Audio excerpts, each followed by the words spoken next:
I den här videon kommer vi gå igenom de värsta gängkonflikterna som pågår just nu 2023 i Stockholmsområdet.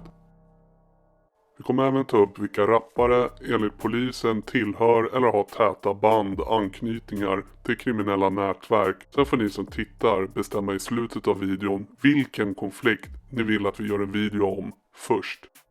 Vad vi vet hittills är att framförallt en konflikt har tycks passerat alla spärrar, gränser och outtalade regler som tidigare funnits på gatan och i den kriminella världen. Vid ett dussintal tillfällen har man gett sig på familj, släkt och andra nära kopplade till gängkriminella. Pappor, mammor, syskon och flickvänner med mera har attackerats på olika sätt. I flera av dessa fall har det lett till att de har svårt skadats eller till och med dödats. Och även förbipasserande, helt utan koppling till konflikter, har drabbats utav våldet.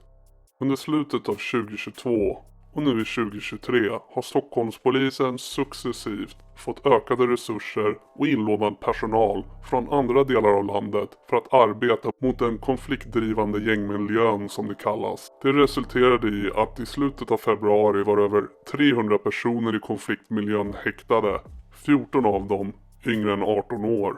Ytterligare ett 20-tal yngre i miljön har omhändertagits enligt lagen om vård av unga. Ett 50-tal pistoler och ett 20-tal automatkarbiner hade tagits i beslag. Polisen hade även beslagtagit 39 sprängkapslar, 9 handgranater och nästan 18 kilo dynamit. Våldet har dock fortsatt sin brutala framfart i Stockholm trots antalet frihetsberövanden och beslag som är på historiskt höga nivåer. Mellan juldagen och den sista februari inträffade minst 25 skjutningar och 13 sprängningar med koppling till gängen i Stockholm. Polisen bedömer att det i nuläget finns 8 pågående gängkrig i Stockholm och 3 av dem bedöms ha störst påverkan på den ansträngda polisregionen. Södertälje. Under 2022 började en brutal och hänsynslös konflikt i Södertälje som har tagit många liv. Denna konflikt och händelserna anses av polisen pågå mellan Ronna och Saltskog.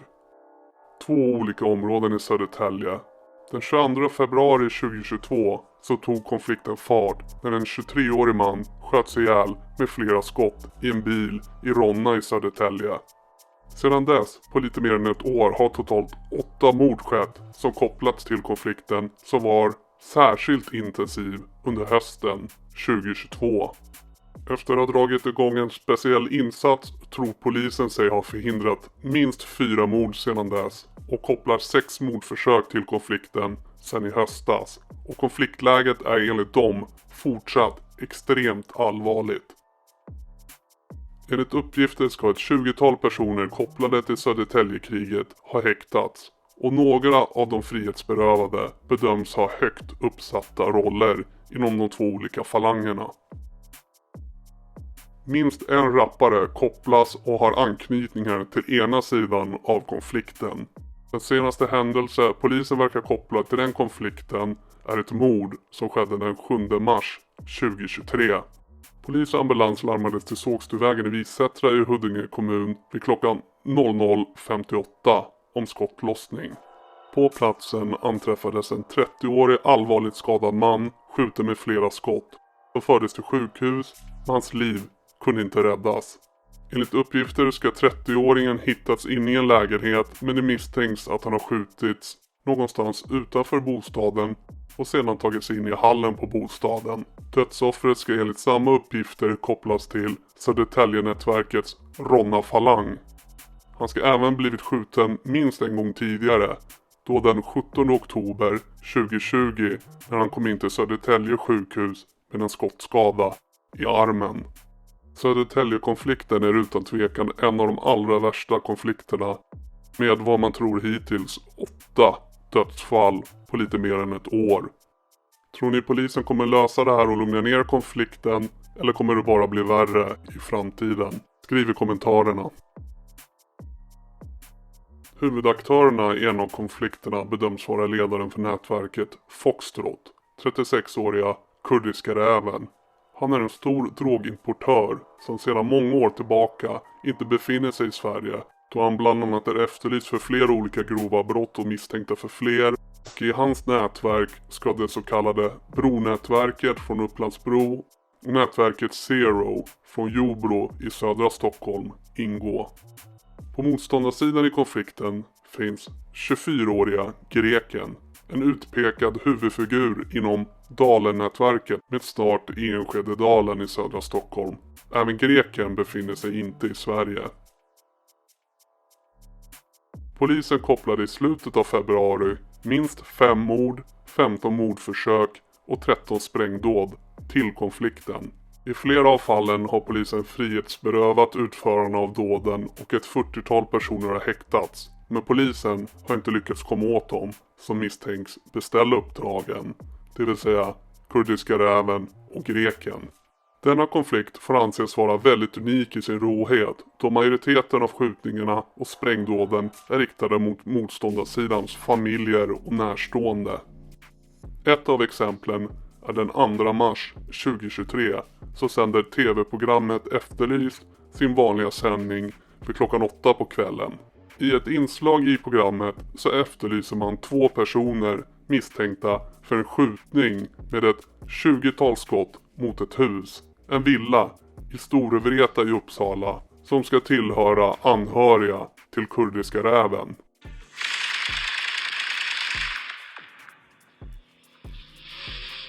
Bara 4 timmar senare efter midnatt vid klockan 00.11 natten till fredagen så kommer larmet om skottlossning in till polisen. Enligt uppgifter ska då en 47-årig man hittats ihjälskjuten innanför ytterdörren till sin bostad.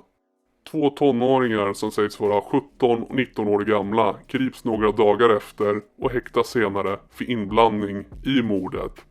Dödsoffret visar sig vara pappa till 25-åriga Adem, som av polisen och tv-programmet efterlyses och visades med namn och bild misstänkt för en skottlossning riktad mot den kurdiska räven. På bägge sidor av konflikten mellan kurdiska räven och greken så kopplas flera rappare vara med i eller ha täta band eller kopplingar till de kriminella nätverken inblandade. I Hässelby pågår ett gängkrig mellan Hässelby strand och Hässelby gård i västra Stockholm.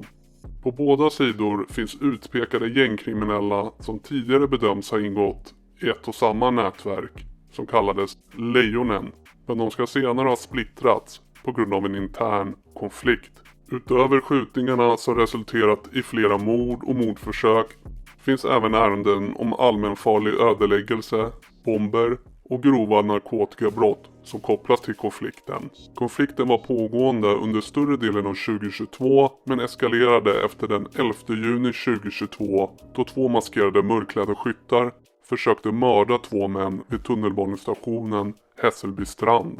Det sköts många skott utanför biljetthallen och det har även skjutits in i biljetthallen vid tunnelbanestationen. Ett av offren som sköt sig över kroppen ska ha räddats av sin skyddsväst och den andra beskjutne lyckades undkomma skotten genom att fly på en elsparkcykel. Offret, den då 25-åriga skjutna mannen, ska vara välkänd av polisen då han länge varit medlem i gänget Lejonen under lång tid enligt uppgifter. Några timmar efter skjutningen den 11 juni kunde en då 23-årig man gripas som misstänkt för mordförsök. Han är också känd av polisen och samma 23-åring var även en av de misstänkta för ett dubbelmord i Glömmingegränd i ett trapphus i Tensta kvällen den 16 augusti 2021. 7 augusti 2022 vid 22.40 kom det in larm om att en skottskadad man anträffats inne på en restaurang på söndagskvällen. Han fördes till sjukhus med ambulans men hans liv gick inte att rädda. Dödsskjutningen skedde utomhus och offret sköts med flera skott och därefter har han tagit sig till restaurangen. 3 män greps efter skjutningen och misstänktes för mord men släpptes senare. Dödsoffret, 30-åringen, kallades Simba och var sedan länge medlem i gänget Lejonen och var på Hässelby gårdsidan av konflikten enligt uppgifter. Den väldigt kända rapparen One Cuz har koppling till Hässelby gårdsidan av konflikten och har varit inblandad i flera händelser i denna konflikt. Vi vet också att han enligt polisen har nära band till de så kallade Hjulstabarnen som är allierade haft täta band till dödspatrullen. Bonnekös greps i april 2022 i samband med en skottlossning i Hässelby samt var måltavla för en sprängning mot en adress han var skriven på den 2 januari 2023. Detta hände knappt 2 dagar efter en dödsskjutning i Vällingby mot en man från Hässelby, strandsidan av konflikten, på nyårsafton. Det är inte Hässelby, det är Hässelby går. Gängkrig i Stockholm mellan andra kriminella nätverk pekas också ut av polisen. Konflikten mellan så kallade FST och 23 Street i Farstaområdet söder om Stockholm är också en väldigt intensiv och infekterad konflikt. Konflikten bedöms fortfarande av polisen vara i rött läge, den allvarligaste nivån på skalan. Flera dåd i den pågående våldsvågen i Stockholm kan kopplas till gängkriget. Det finns även kopplingar till den större konflikten mellan kurdiska räven och greken, då 23 Street enligt polisens underrättelser står väldigt nära grekens nätverk i dalen. Så det är svårt ibland för polisen att avgöra vilken konflikt eller grupp som ligger bakom vad, i alla fall initialt.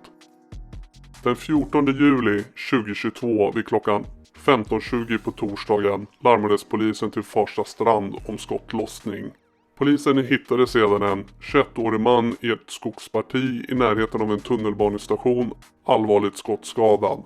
Han dog av sina skador och ansågs tillhöra FST-sidan av konflikten. En rappare som av polisen anses tillhöra gänget 23 Street har nyligen släppt en musikvideo.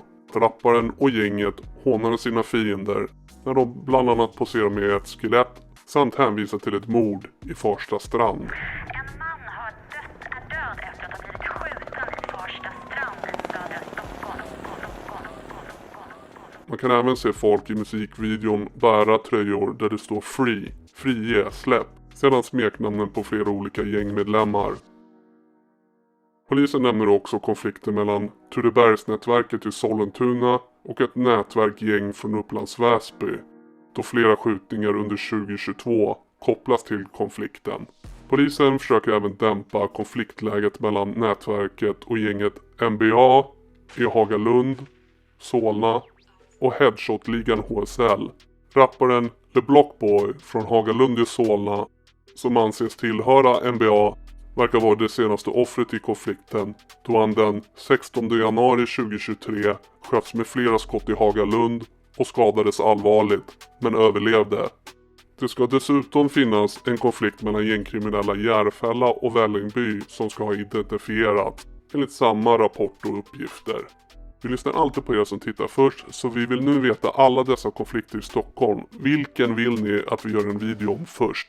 Skriv vad du röstar på i kommentarsfältet. Man kan även rangordna från 1 till 5 på lista vilken av konflikterna vi ska gå igenom först, så vi vet vilken ni är mest intresserade av. Glöm inte att prenumerera på kanalen och likea videon, då det hjälper oss otroligt mycket. Det är 1, max 2 knapptryck för er som resulterar i att ni kommer få flera och bättre videos. Det är värt det.